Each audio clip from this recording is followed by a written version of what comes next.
Welcome to Wife Cheating Story. I hope you have an enjoyable and relaxing time listening. Let's get started.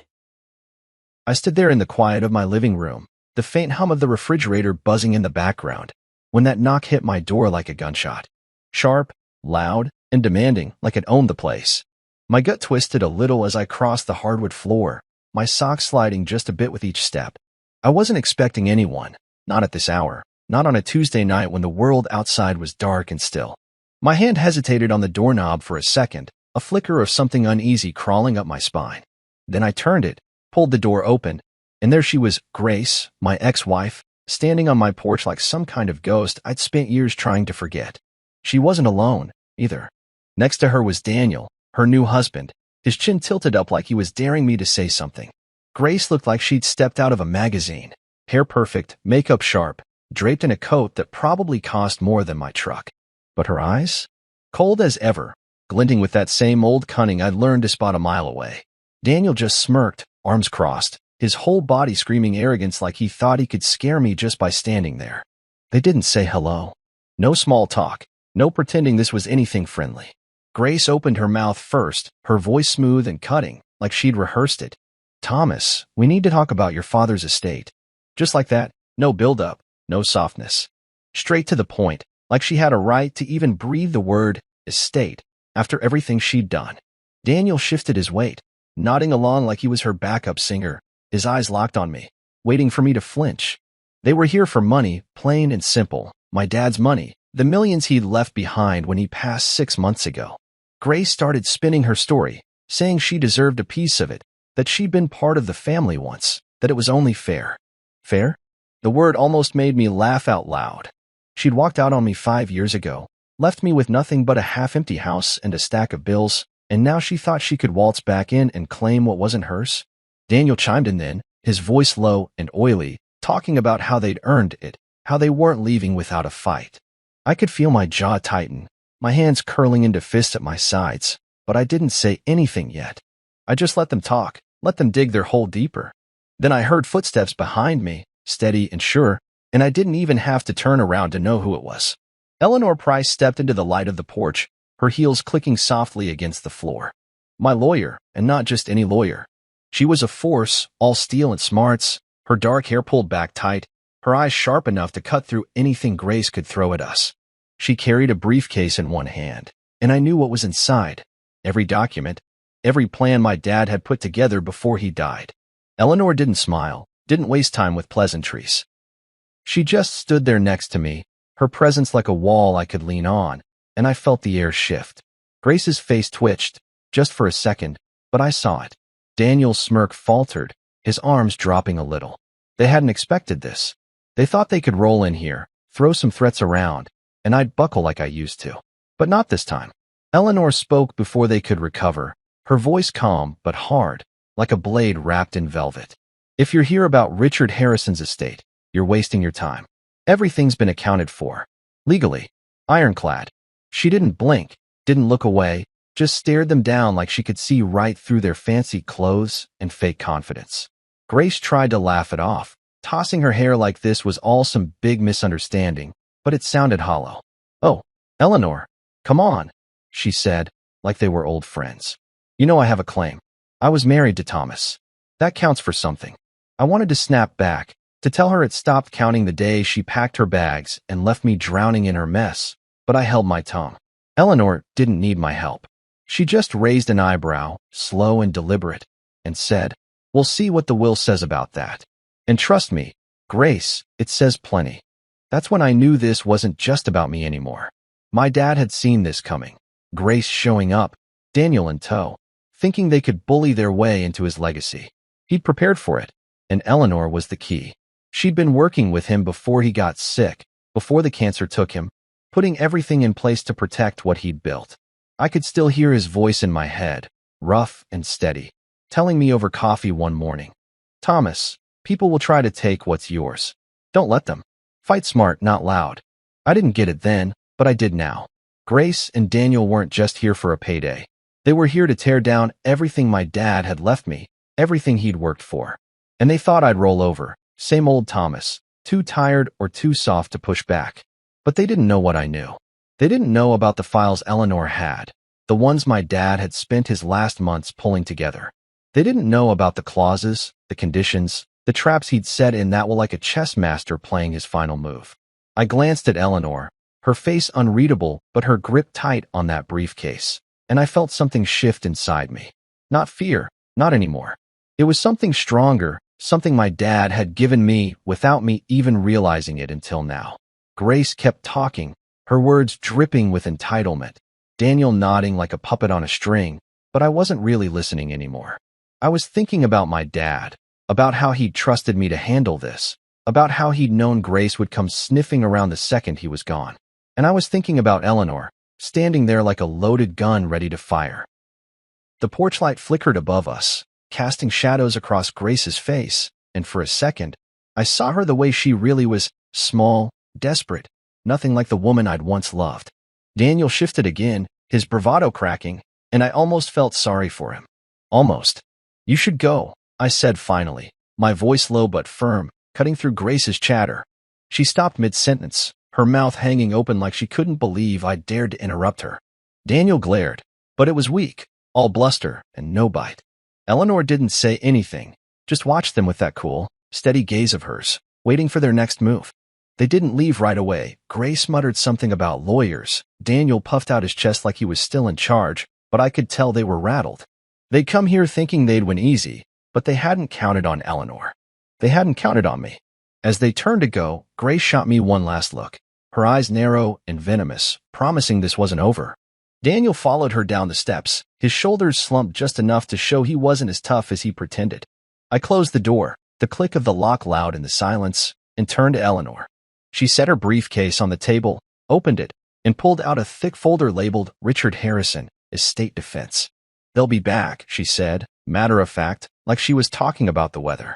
I nodded, running a hand through my hair, my heart still pounding from the whole thing. "I know, but we're ready, right?" She looked at me then, a small, rare smile tugging at her lips. "Oh, we're more than ready, Thomas. Your father made sure of that." And just like that, I knew this was only the beginning, but for the first time in a long time, I wasn't afraid. I sat at my kitchen table, the same one my dad used to sit at every morning with his black coffee and his newspaper, though it scratched and worn from years of use. The room was quiet now, too quiet, except for the soft rustle of papers as Eleanor spread them out in front of me.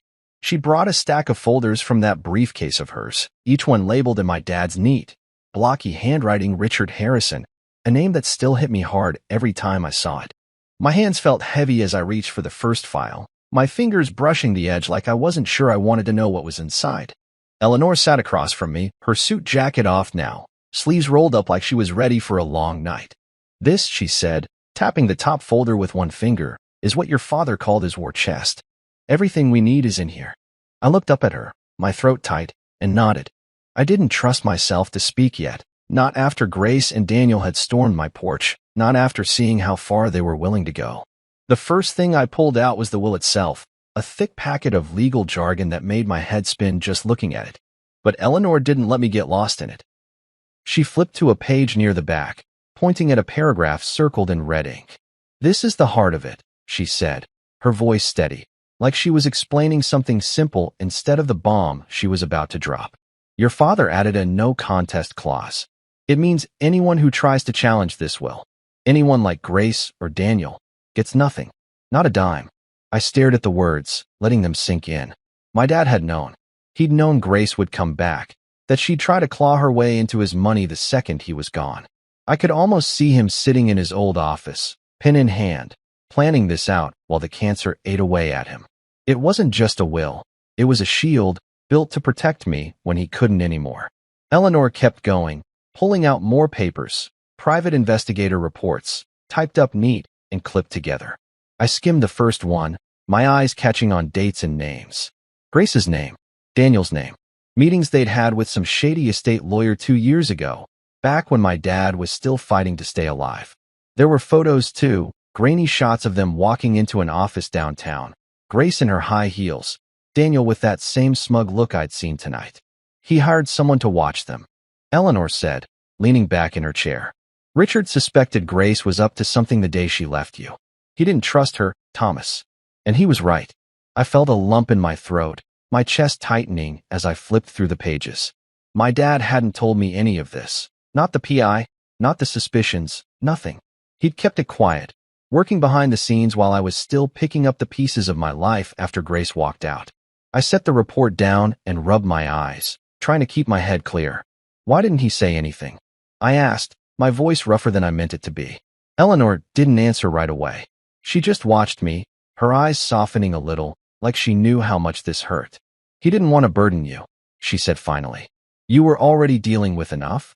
Her leaving, the divorce, keeping the business running. He thought he could handle this part on his own. I let out a shaky breath, leaning back in my chair. Handle it on his own. That sounded like him, stubborn, quiet, always trying to fix things without making a fuss. But it still stung, knowing he'd carried this alone while I was too wrapped up in my own mess to notice. She slid another file my way, this one thinner but heavier somehow. This is the real fortress, she said, and I could hear the edge of pride in her voice. I opened it and found a list, conditions, rules, clauses my dad had woven into the will like a net.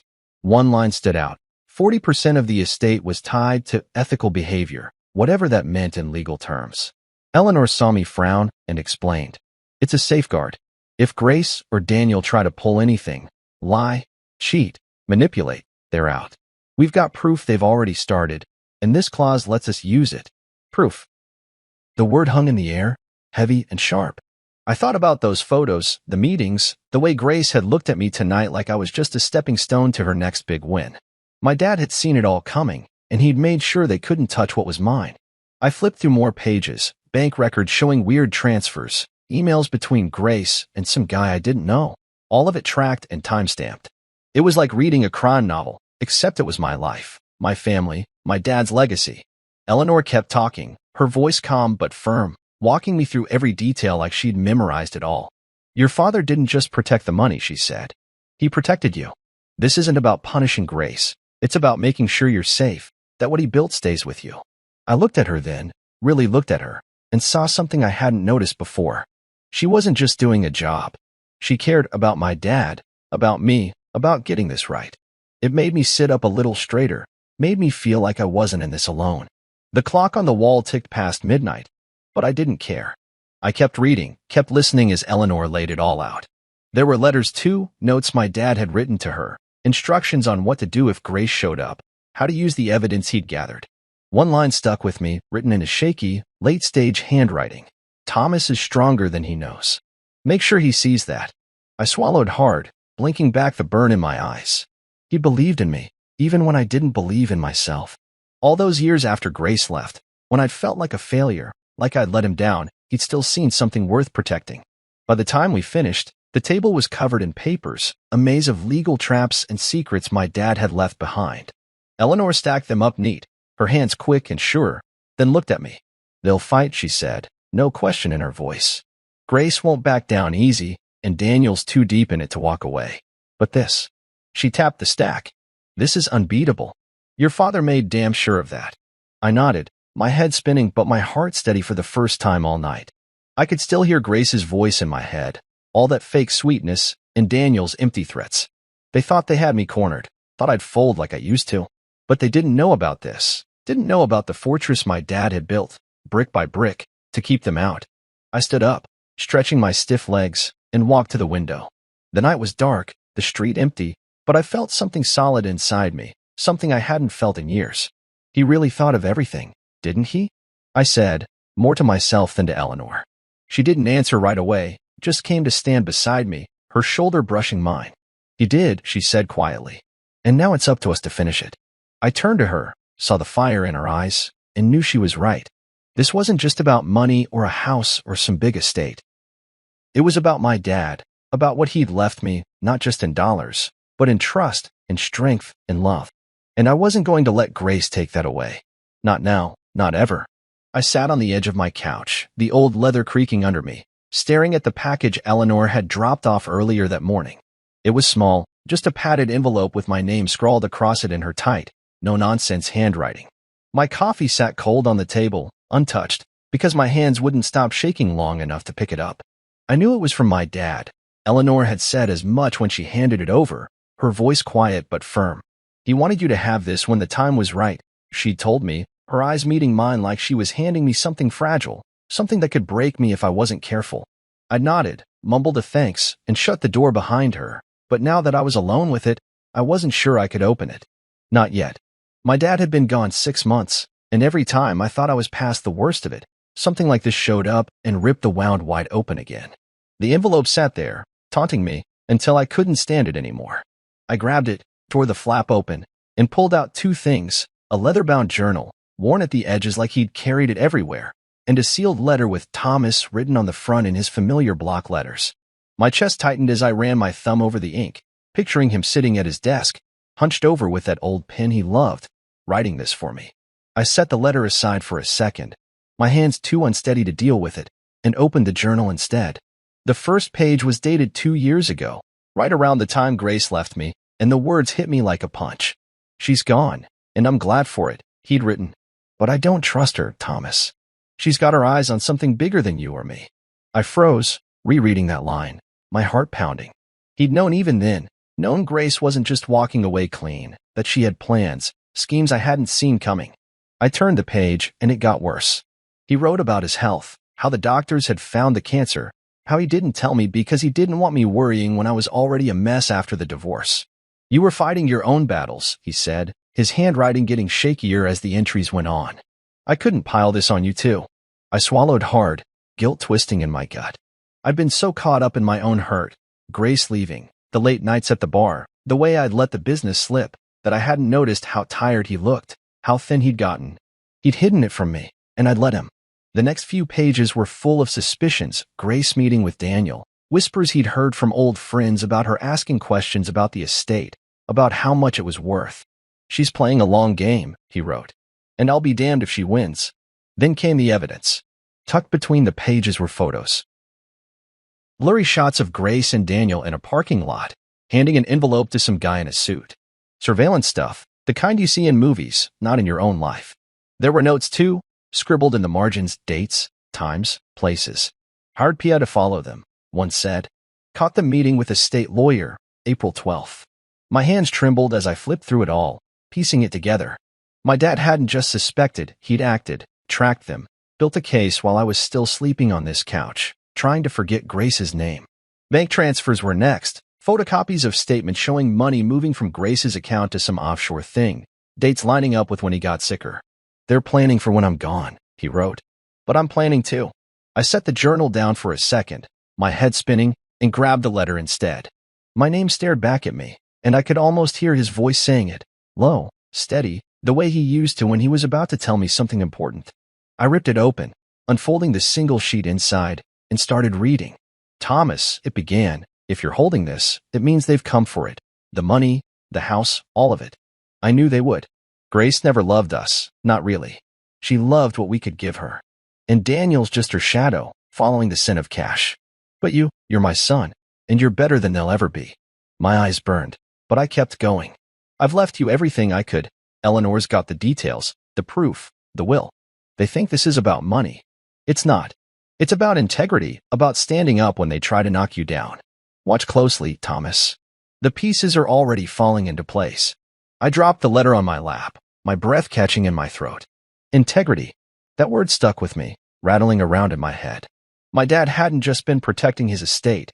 He'd been protecting me, teaching me, even after he was gone.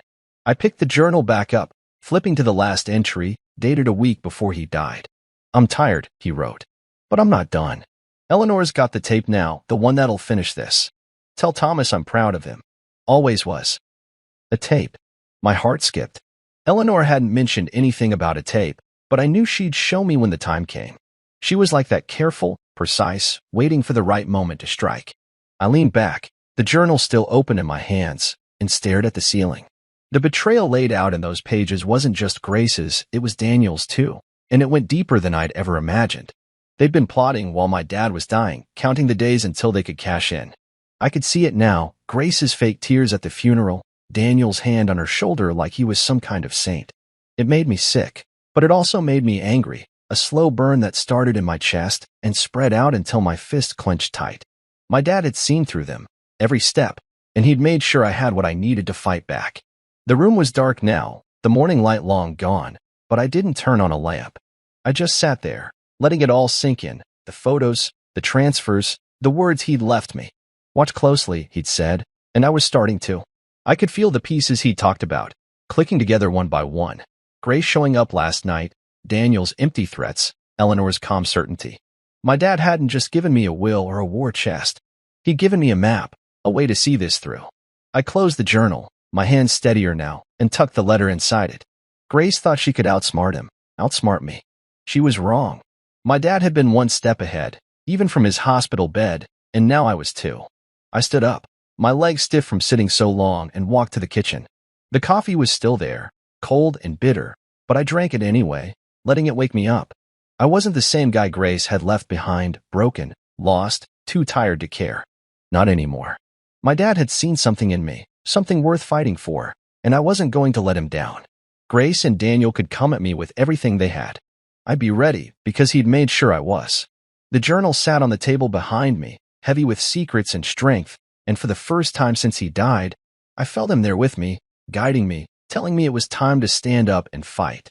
I adjusted my tie in the mirror, my fingers fumbling with the knot more than usual, the fabric slipping through my sweaty hands. Today was the day, the reading of my dad's will, and my stomach churned like I'd swallowed a rock. I could still hear Grace's voice from that night on the porch, all smooth and sharp, telling me she deserved a piece of what my dad left behind. Daniel's smirk flashed in my mind too, that cocky tilt of his head like he thought he'd already won. I took a deep breath, straightened my shoulders, and grabbed my jacket off the chair. Eleanor had called me an hour ago, her voice steady as ever. Be there at 10 sharp, Thomas. We've got this. I trusted her, hell, I had to, but my nerves were buzzing anyway as I locked the front door and headed to my truck. The lawyer's office was downtown, a big glass building that looked cold and impersonal, the kind of place my dad hated. I parked and walked inside, my boots loud against the marble floor, feeling out of place in my button-up shirt among all the suits rushing around. Eleanor was already there, waiting by the elevator, her briefcase in hand and her face calm but focused, like a general before a battle. She gave me a quick nod, no smile, just that quiet confidence I'd come to lean on. They're upstairs, she said as we stepped into the elevator. Grace and Daniel got here early, trying to look like they belong. I snorted, picturing them sitting there, all dressed up and smug, thinking they were about to cash in. Let's see how long that lasts, I muttered, and Eleanor's lips twitched, just a hint of a smirk. The conference room was all wood and leather, a long table in the middle with too many chairs. Grace and Daniel were already seated, her in a sleek black dress that screamed money, him in a suit that looked like it was trying too hard. She caught my eye as I walked in, her smile tight and fake, like she was playing nice for an audience. Daniel leaned back in his chair, arms crossed, staring at me like he could scare me off with a look. I ignored them, took a seat next to Eleanor, and waited. Mr. Warren, the executor, came in a minute later, an older guy with gray hair and glasses, carrying a thick folder under his arm. He didn't waste time, just sat down, opened the folder, and started reading my dad's will in that dry, legal voice that made everything sound like a contract. It started simple, some small stuff for cousins, a donation to the local hospital, nothing Grace or Daniel could sink their teeth into. I could see her shifting in her seat, her fingers tapping the table, impatient for the big prize. Then Warren got to the meat of it, the estate, the millions, the properties. To my son, Thomas Harrison, he read, I leave the entirety of my financial assets, real estate, and business holdings, with one condition. I felt Grace's eyes snap to me, sharp and hot, but I kept mine on Warren.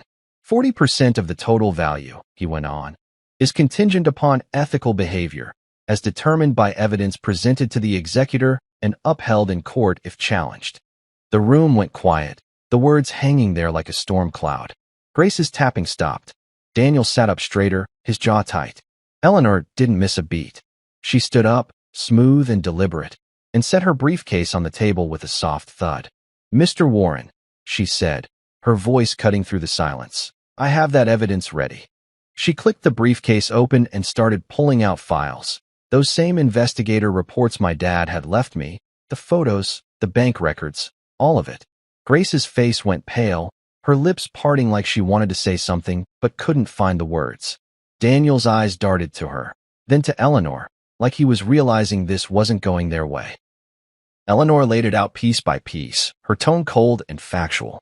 Surveillance showing Grace Harrison and Daniel Carter meeting with an estate lawyer 2 years ago, discussing ways to contest this will before Richard Harrison's death. Financial records of transfers to an offshore account dated during his illness. Emails proving intent to manipulate the estate. She set each document down like a brick, building a wall they couldn't climb. Grace found her voice then, shrill and desperate. "This is ridiculous," she snapped, half standing from her chair. "Those are lies, fabricated." "I never." Eleanor didn't flinch, just slid a photo across the table, Grace in that parking lot, handing over an envelope. "You were saying?" she asked, her voice so calm it was almost scary. Grace froze, her mouth open, then sank back into her seat, her hands gripping the edge of the table. Daniel jumped in, his voice loud and shaky. "You can't prove anything with that. It's circumstantial." But it wasn't, and he knew it. Eleanor pulled out more, a time-stamped email from Grace to that lawyer, saying, "We need to move fast once he's gone." Warren adjusted his glasses, his face hard now, and I could tell he wasn't buying their act. I sat there, my heart pounding but my hands steady, watching it all unfold. My dad's words from that letter echoed in my head. The pieces are falling into place. This was it, what he'd planned for, what he'd trusted Eleanor to execute. She kept going, relentless, dropping an audio clip next, a scratchy recording of Grace's voice, clear as day, saying, "The old man won't last much longer. We'll contest it then." The room sucked in a collective breath, even Warren looking rattled for a second. Grace's eyes went wide, her face twisting with panic. "That's not me," she yelled, but it was weak, a lie so thin you could see through it. Daniel just stared at the table, his bravado gone, sweat beading on his forehead. Eleanor stepped back, folding her arms, and looked at Warren. "Any attempt to challenge this will," she said, slow and clear, triggers the no contest clause. They'd forfeit everything and open themselves up to prosecution for fraud. Grace shot up again, her chair scraping loud against the floor. "You can't do this." "I'll fight it. I'll get my own lawyers." Eleanor didn't blink. "Go ahead," she said. "We'll be ready." Warren cleared his throat, shuffling the papers in front of him. "Based on this evidence," he said, "the conditional clause stands. Thomas retains full inheritance unless further disputes arise, and I'd advise against that." His eyes flicked to Grace and Daniel, a warning they couldn't miss. Grace glared at me, her face red, her breathing fast. "This isn't over, Thomas," she hissed, grabbing her purse. Daniel followed her out, his head down, muttering something I couldn't hear. The door slammed behind them, and the room went still again. Warren gathered his things, gave me a nod, and left. It was just me and Eleanor now, the table covered in papers like a battlefield. She sat down next to me, letting out a long breath. "That went better than I expected," she said, almost casual. I looked at her, then at the mess in front of us, and managed a small laugh. "Yeah, thanks to you, and him." She nodded, understanding who I meant. My dad. He'd set this up, every move, and today we'd played it out just like he wanted. Grace and Daniel thought they'd walk away with everything. Instead, they'd walked into his trap, and I was starting to feel like maybe I could do this, like maybe I was the son he believed in all along. I sat in the courtroom, my palms sweaty against the wooden bench, the air thick with tension and the faint smell of polished oak. It had been a week since the reading, and Grace and Daniel hadn't wasted time. They'd lawyered up fast, dragging us into this mess like I knew they would. The place was packed, reporters crammed in the back, their notebooks out, pens scribbling every time someone coughed. Word had spread quick, $1 million estate, ex-wife, scandal, and now it was a circus. I adjusted my tie, feeling it choke me a little, and glanced at Eleanor beside me. She looked like she belonged here, her suit sharp, her face calm, that briefcase resting by her feet like a weapon waiting to be drawn. "They're going to push hard," she'd warned me that morning over coffee. "But we've got more." I nodded now, trusting her, my eyes drifting to Grace and Daniel across the aisle. They sat with their lawyer, a slick guy in a pinstripe suit who kept whispering to them, his hands moving fast like he was spinning a story already. Grace had that same black dress on, her hair perfect, playing the part of the wronged ex-wife for the cameras. Daniel looked less sure today, his tie crooked, his fingers tapping the table like he couldn't sit still. They thought they could out-talk us, outmaneuver us, but I kept thinking about my dad's journal, his letter. The pieces are falling into place. This was it, the fight he prepared me for, and I wasn't backing down. The judge banged his gavel, a sharp crack that made me flinch, and the room went quiet. He was an older guy, bald with a stern face, his robes hanging heavy like he'd seen too many days like this. "Let's get started," he said, his voice gravelly, and Grace's lawyer jumped up first, all confidence and loud words. He started spinning a tale. Grace had been a loving wife, devoted to me, to my dad, and she deserved her share. "The evidence presented at the reading was circumstantial," he said, pacing in front of the judge. "Photos? Emails? Anyone could fake those. My clients are victims here, Your Honor, targeted by a vindictive son and an overzealous attorney." I felt my jaw tighten, my hands curling into fists. Victims? Grace had walked out on me, left me broke and reeling, and now she was the victim? Eleanor didn't react, just sat there taking notes, her pen moving slow and steady. When it was her turn, she stood up, smooth and quiet, and walked to the center of the room. "Your Honor," she began, her voice clear, "this isn't about vengeance. It's about facts. Facts. Richard Harrison gathered himself to protect his legacy." She opened her briefcase, pulling out the same files from the reading, but there was more now, stuff I hadn't even seen. She started with the emails, projected on a screen for everyone to read. Grace writing to that estate lawyer. "Once the old man's gone, we'll contest the will. He won't see it coming." The courtroom murmured, heads turning, and I saw Grace shift in her seat, her face tightening. Daniel stared at the floor, his tapping faster now. Next came the bribery attempts. Bank records showing payments to a clerk in the probate office, dated just after my dad died. They tried to get early access to the will, Eleanor said, sliding the papers to the judge. They didn't count on Richard's foresight or his private investigator. The photos went up then, Grace and Daniel in that parking lot, the envelope changing hands. The judge leaned forward, his glasses slipping down his nose as he studied them. Grace's lawyer tried to cut in, objection, relevance, but the judge waved him off, his eyes still on the screen. Eleanor kept going, her voice never wavering. "And then there's this," she said, pulling out a small recorder and hitting play. Grace's voice filled the room, sharp and cold. "Once the old man's gone, we'll contest it. He's too sick to fight back now." Gasps rippled through the crowd, the reporters scribbling faster. I felt my stomach twist, not from shock, I'd heard it before, but from the weight of it, hearing her say it so casual, like my dad's life was just a hurdle to jump. The judge's face hardened, his lips pressing into a thin line. Daniel's head snapped up, his eyes wide. And Grace lost it. She shot out of her chair, her voice shrill. "That's not me. It's edited, it's fake, they're framing me." The judge banged his gavel again, sharp and loud. "Sit down, Mrs. Carter," he snapped, and she did, her hands shaking, her face red. Eleanor turned off the recorder, calm as ever, and looked at the judge. "Your Honor, this isn't circumstantial. It's a pattern, deception, bribery, exploitation of a dying man's illness.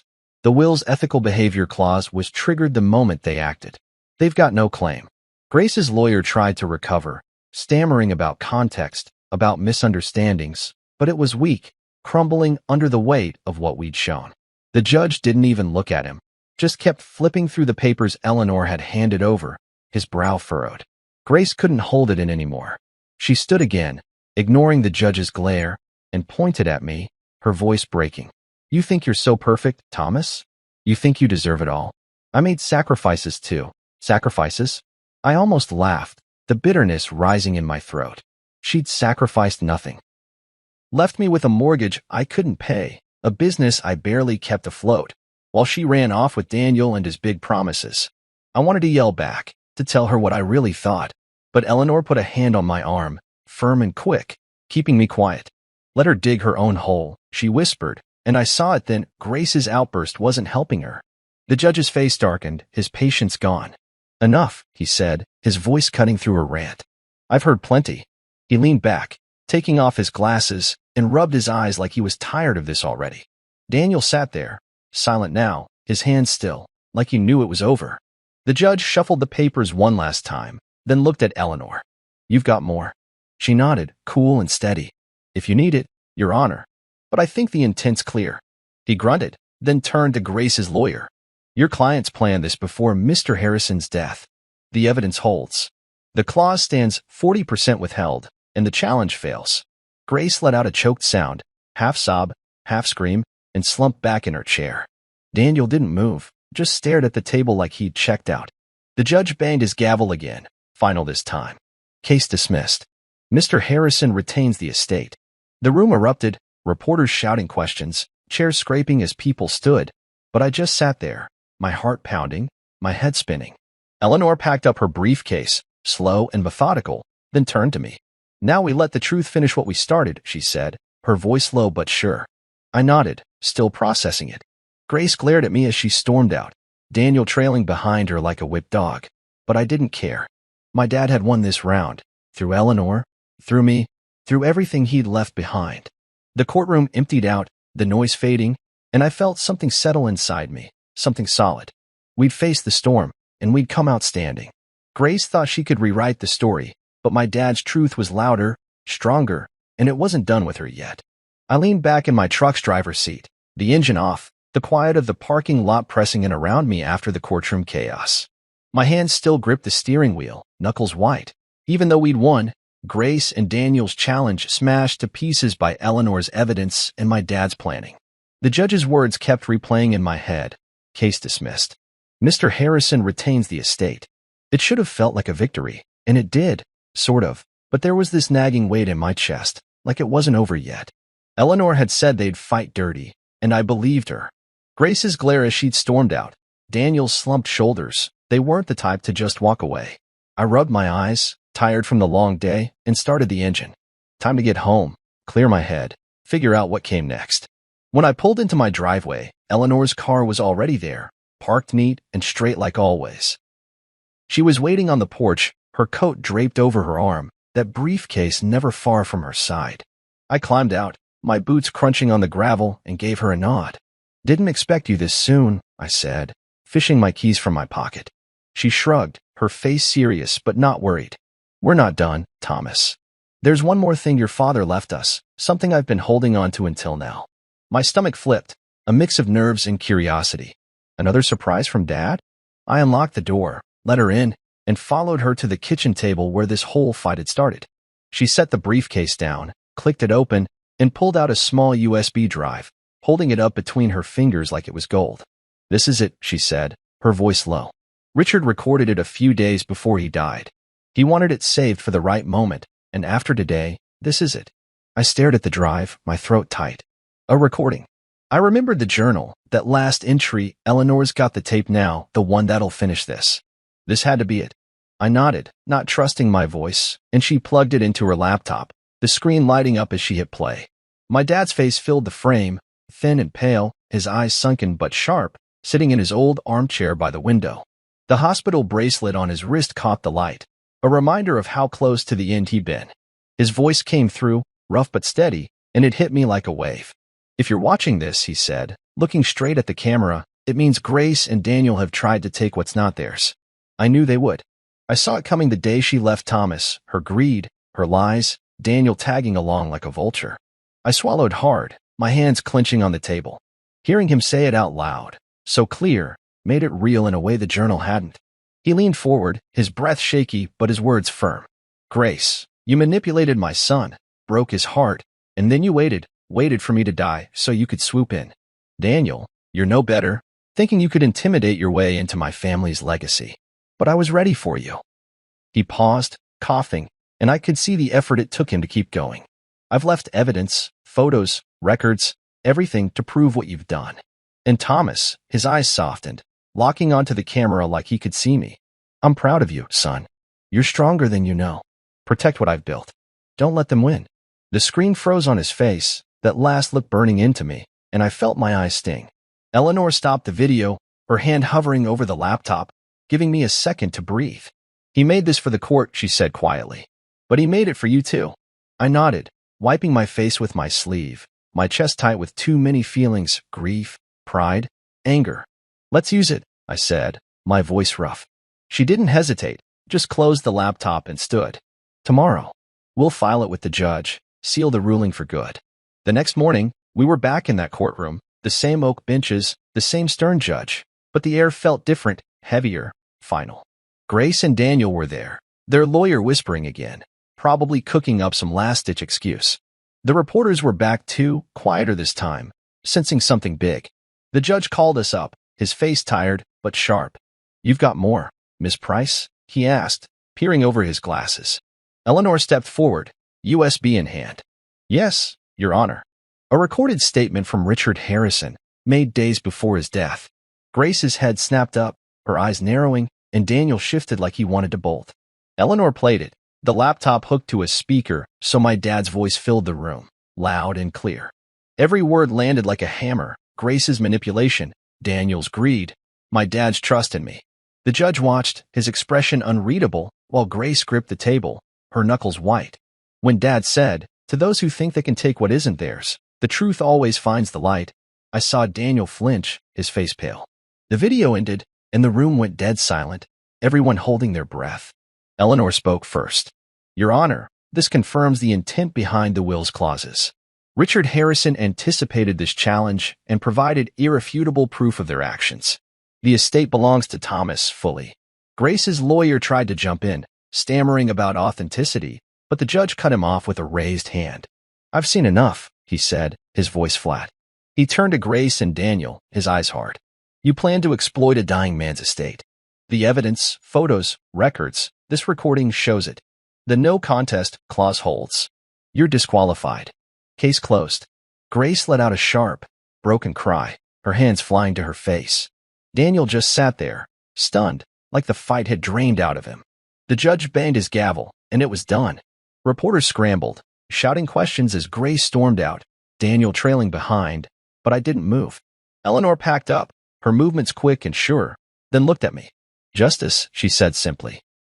I nodded, my throat too tight to speak. My dad's voice still echoed in my head, "Proud of you. Protect what I've built." And I felt it, deep down, that he'd won. Not just the money, not just the estate, but the truth. Grace and Daniel were finished, their lies exposed, and I was still standing. We walked out together, the courthouse steps cold under my boots, the reporters swarming but keeping their distance. Eleanor's car was parked nearby, but she stopped, turning to me. "He'd be smiling right now," she said, her voice softer than usual. I managed a small grin, picturing my dad's crooked smile, the one he'd get when he knew he'd outsmarted someone. "Yeah," I said. "He would." The weight in my chest lifted a little, replaced by something warmer, relief, maybe, or peace. Grace and Daniel could rage all they wanted. They'd hit the wall my dad built, and it wasn't budging. This was his final card, played perfect, and I'd carry it forward, just like he'd asked. I woke up to the sound of my phone buzzing on the nightstand, the screen lighting up the dark room with Eleanor's name. It was early, too early for good news, and my gut twisted as I grabbed it, swiping to answer. "Thomas," she said, her voice sharp but steady, cutting through the groggy haze in my head. "It's not over yet. Grace and Daniel are facing charges: fraud, bribery, conspiracy." The DA picked up the case after the recording.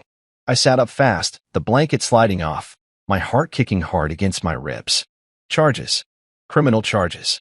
The courtroom wind had felt final, but this was something else. "They're coming apart," she went on. "Daniel's cutting a deal, turning on Grace to save himself. It's hitting the news today." I rubbed my face, trying to process it, the weight of it sinking in slow and heavy. I stumbled to the kitchen, the phone still pressed to my ear, and flicked on the coffee maker. "What does that mean for us?" I asked, my voice rough from sleep. Eleanor paused, just for a second. "It means they're done, Thomas. The estate's safe, and they're paying for what they did. But stay low, the media is going to swarm again." I nodded, even though she couldn't see me, and hung up after a quick thanks. The coffee started dripping, the smell filling the room, but my mind was racing. Fraud, bribery, conspiracy. My dad's evidence hadn't just protected me, it had torn their whole scheme apart. I could almost hear him now, that low chuckle he'd let out when he knew he'd won, and it made my chest ache in a good way. By noon, the news was everywhere. I flipped on the TV, and there it was, Grace's face on the screen, a grainy photo from some old event, next to Daniel's mugshot-looking headshot.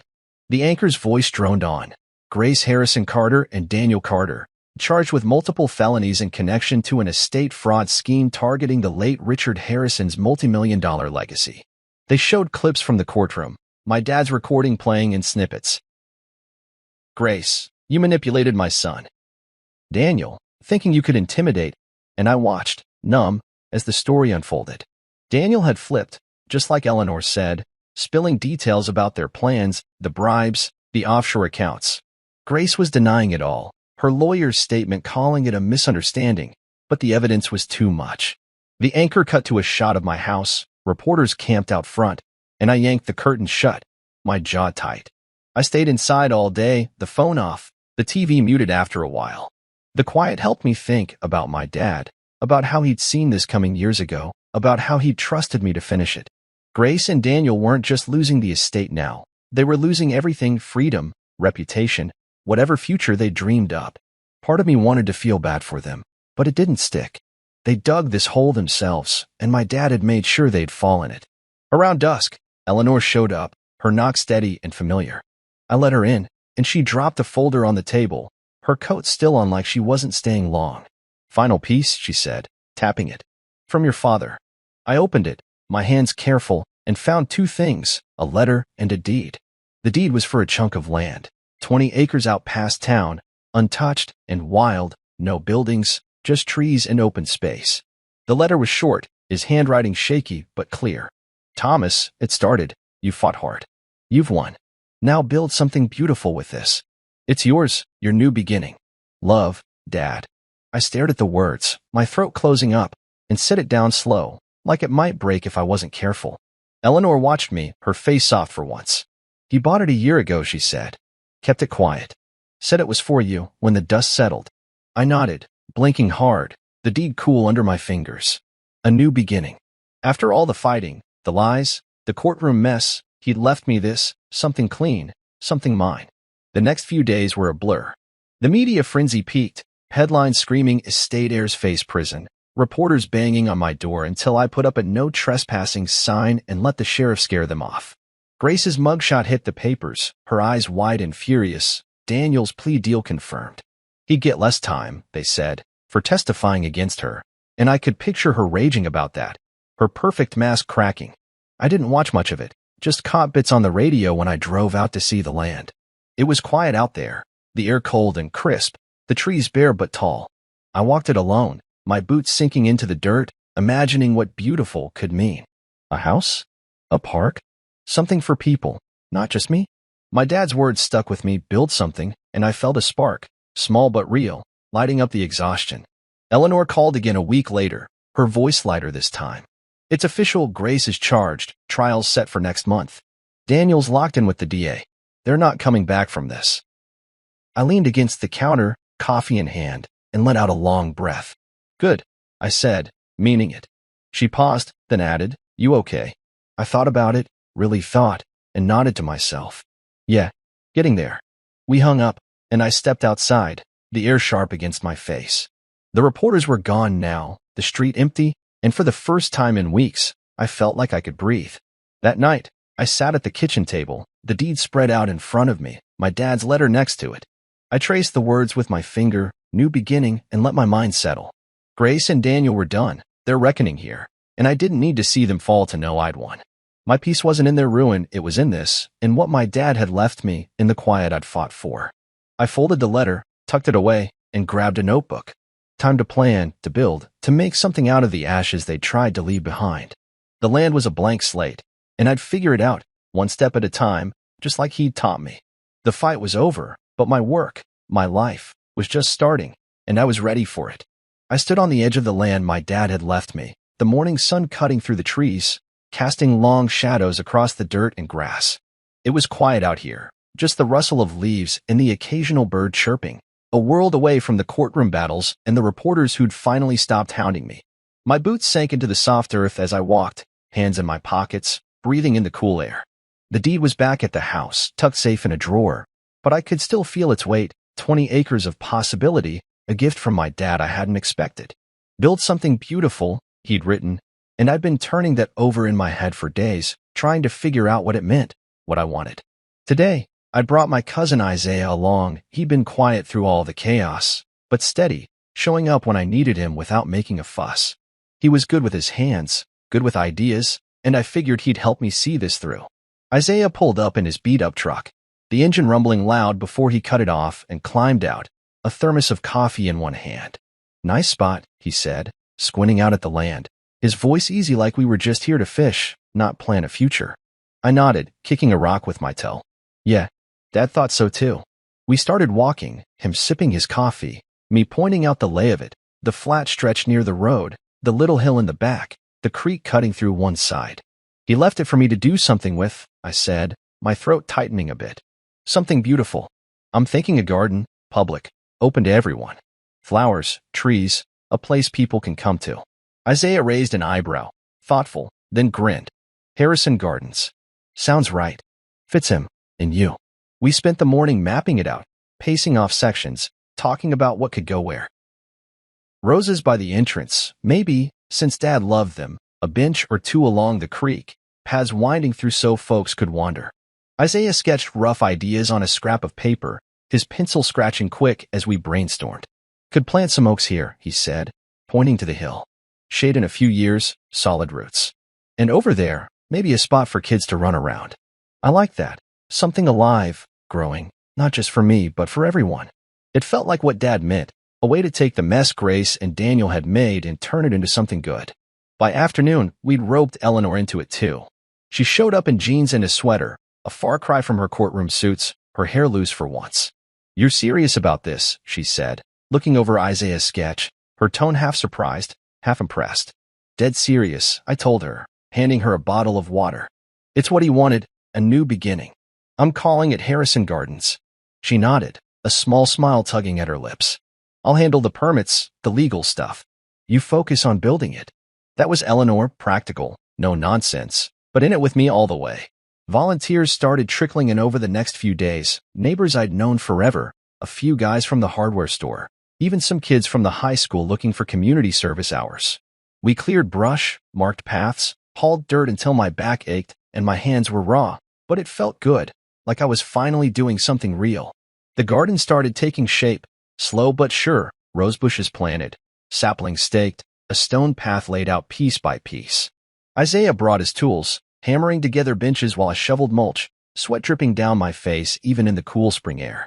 People stopped by to see it, curious at first, then pitching in old Mrs. Carter with her gardening gloves, the guy who ran the diner with a tray of sandwiches for lunch. It wasn't just mine anymore. It was ours, a patch of ground growing into something bigger than I'd imagined. One evening, after everyone else had gone, I sat on a half-finished bench, the sky turning pink, and felt a calm settle over me. This was it, beautiful, like he'd said. Not perfect yet, but alive. Then the mail came. I was at the house, washing dirt off my hands, when I grabbed the stack from the box, a bill, some junk, and a plain envelope with no return address. My name was written in Grace's tight, slanted handwriting, and my stomach dropped. I hadn't heard from her since the charges hit, since Daniel turned on her and the trial date got set. Part of me wanted to toss it, let it burn in the fireplace, but I tore it open instead, my fingers steady despite the knot in my chest. Inside was a single page, her words sharp and messy, like she'd written it fast. Thomas, it started, I know you hate me. I don't blame you. I messed up everything. I thought I could fix my life, take what I thought I deserved, but I was wrong. I'm sorry. I see it now, what I lost, what I threw away. You don't have to forgive me. I just needed you to know. That was it. No excuses, no begging, just regret, raw and plain. I stood there, the letter in my hand, staring at it until the words blurred. Sorry. After all she'd done, the lies, the greed, the way she tried to rip my dad's legacy apart, she was sorry. I waited for the anger to hit, the old burn of betrayal, but it didn't come. I felt nothing, really. Not hate, not pity, just a blank space where she used to be. She didn't matter anymore, not to me, not to this. I folded the letter, slid it into a drawer, and let it go. She'd lost her power over me a long time ago, and this garden, this land, was proof of that. I didn't need her apologies to move on, I already had. The next day, I was back at it, planting tulip bulbs with Isaiah, the sun warm on my shoulders. Eleanor stopped by with coffee and a stack of paperwork, permits approved, a small grant from the county to keep it going. You're making something special here, she said, watching me dig, her voice quiet but sure. I nodded, wiping sweat off my forehead. Yeah, for him. She didn't say anything else, just handed me a cup and sat on the bench, looking out at the half-done paths and the patches of green starting to bloom. It wasn't finished, not by a long shot, but it was growing, flowers pushing up through the dirt, trees taking root, a legacy my dad would have loved. Grace's letter stayed in that drawer, forgotten, and I kept building, one shovelful at a time, peace settling deeper with every step. Harrison Gardens was here, real and alive, and that was all that mattered now. I stood at the entrance to Harrison Gardens, the morning air cool against my face, the smell of fresh dirt and flowers mixing with the faint buzz of excitement around me. Today was the opening, months of work, sweat, and late nights boiling down to this one moment. The sun was just up, painting the sky orange, and the place looked better than I'd dreamed. Rows of roses blooming red and pink, oak saplings staked along the hill, stone paths winding through it all like veins. Volunteers milled around, setting up tables, hanging a banner that read, Harrison Gardens, open to all, while Isaiah adjusted a sign near the gate. I'd poured everything into this, my dad's land, his words, his trust, and now it was real, a living thing I could touch. My chest felt tight, but in a good way, like I was finally doing right by him. Isaiah walked over, dusting his hands on his jeans, a grin tugging at his mouth. You ready for this, man? He asked, clapping me on the shoulder. I nodded, swallowing the lump in my throat. Yeah, think so. He'd been here every step, hauling dirt, planting trees, keeping me sane when the work got heavy, and I could see he was proud too. Eleanor showed up next, her car crunching over the gravel, dressed casual but sharp, a thermos in one hand and a stack of flyers in the other. Big day, she said, handing me the coffee, her eyes scanning the garden with that quiet approval I'd come to count on. You've outdone yourself, Thomas. I took the thermos, the warmth seeping into my hands, and managed a small smile. We all did. People started arriving, neighbors, folks from town, even some I didn't know, drawn by the flyers we'd spread around. Kids ran down the paths, laughing, while older couples strolled slow, pointing at the flowers. I'd put up a plaque by the entrance, simple but solid, in memory of Richard Harrison, proof that even in the hardest soil, something beautiful can grow. People stopped to read it, some nodding, some touching it like it meant something to them too. My dad's name carved in stone, it hit me hard, but it felt right. This was his legacy, reshaped, not just money or land, but something alive, something for everyone. Eleanor pulled me aside as the crowd grew, her voice low. Toast, she asked, tilting her head toward a small table with cups and a pitcher of lemonade. I hesitated. Public speaking wasn't my thing, but I nodded. She handed me a cup, and I climbed onto a bench, the wood creaking under my boots. Hey, everyone, I called, my voice louder than I expected, cutting through the chatter. Heads turned, eyes on me, and I took a breath. Thanks for coming. This, Harrison Gardens, it's for my dad, Richard Harrison. He left me this land, told me to build something beautiful. I couldn't have done it without you, Isaiah, Eleanor, all of you who pitched in. It's yours now too. Enjoy it. I raised my cup, short and simple, and they clapped, some cheering, the sound warm and real. Eleanor lifted her cup back, a rare grin breaking through, and I stepped down, my face hot but my heart full. Isaiah caught me after, his sketchpad under his arm. Got an idea, he said, flipping it open to a rough drawing, a small building, simple, next to the garden. Community center. Could put it right there by the creek, space for classes, meetings, whatever people need. I looked at it, the lines messy but clear, and felt that spark again. Yeah, I said, nodding slow. Let's do it. He grinned, already talking about lumber and permits, and I knew it had happened. He had a way of making things real. We started small, just planning, but soon it grew. A local guy donated bricks, another offered to wire it for free, and by summer, we had a frame up, a cafe corner with tables, a little library nook with donated books, a room for workshops on planting and composting. The garden kept blooming, tulips popping up, the roses thicker every week, kids chasing each other through the paths while their parents sat on benches, talking quiet. I'd walk it sometimes, alone in the early mornings, checking the plants, feeling the dirt under my nails. It wasn't just a garden anymore. It was a place, a heartbeat, something that reached past me and my dad into the town. People thanked me, left notes by the plaque, brought flowers to add. One lady, Mrs. Carter, told me her husband used to fish with my dad, and she'd sit here now, remembering him. It wasn't about the money Grace and Daniel had chased. It was bigger, deeper, a legacy reimagined. Eleanor kept the legal side tight. Grants came in, taxes sorted, a trust set up so the garden would last. She'd stop by with coffee, sit with me on a bench, and we'd watch it all unfold. He'd love this, she said one day, her voice soft, looking at a kid planting seeds in a workshop. Yeah, I said, picturing my dad's smile, his rough hands patting my back. He would. The community center opened that fall, a quiet event with cake and kids running wild. We added a sign, Harrison Community Hub, and I felt that same tightness in my chest, pride and grief mixed together. Isaiah ran the first workshop, teaching folks how to grow herbs, and I poured coffee in the cafe, watching it fill up with faces I knew and some I didn't. It hit me then, standing there with a tray of cups, how far this had come. Grace and Daniel's fight had been about greed, about tearing down what my dad built. But this was the opposite. It grew from that hard soil, from the pain they'd left, into something alive and good. The garden wasn't just flowers or trees, it was people, stories, a place where the past met the future. I'd taken my dad's gift and made it more, not for me, but for everyone who walked through that gate. The plaque glinted in the sun, his name steady and strong, and I knew this was what he'd meant, beauty, not in the money or the land itself, but in what it could become. By dusk, the crowd thinned, the air cooling as the light strung along the paths flicked on. I sat on a bench, alone now, the quiet wrapping around me. The roses swayed a little in the breeze, their scent drifting over, and I closed my eyes, letting it sink in. Harrison Gardens was open, growing, a legacy my dad would have walked through with that crooked grin of his. I'd fought for it, through Grace, through Daniel, through the doubt in my own head, and here it was, real and solid. The hardest soil, he'd said, and I'd proved him right. Something beautiful had grown, and it was just the start.